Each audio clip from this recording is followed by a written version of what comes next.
in 1946, and he had one piece of steel up, and we had a hurricane come and blew the walls down. Oh no. Both walls went Oh down. wow. So he come home, and he was crushed, to think that he lost the rink. So he says to my grandfather, he says, Pearl, he says, we got to build another roller rink. So we went over to Troy, New York, Troy Savings Bank. And Mr. Maben was the president of the bank. He says, Mr. Maben, well, this is back in the 49. He says, Mr. Maben, I want to borrow $300,000 to finish my That roller was a rink. lot of money in It was like $3 1949. million. So he says, Charles, I'll never forget it. I was just a little boy. And he says, Charles, he says, we're going to go to committee, and we'll have you, Margaret, and I guess this is your son, over, and we'll give you an answer.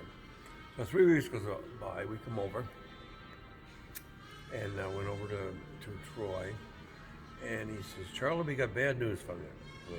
We feel you're too far out in the country that you will fail to build a building that big. So my father was very gracious. He was Scotch-Irish. He had those beautiful blue eyes. He says, Mr. Maben, thank you very much.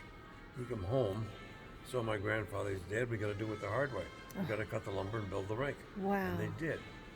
So Dad opened February 14th, 1951, Valentine's Day. And they heard Guptill was going to open up.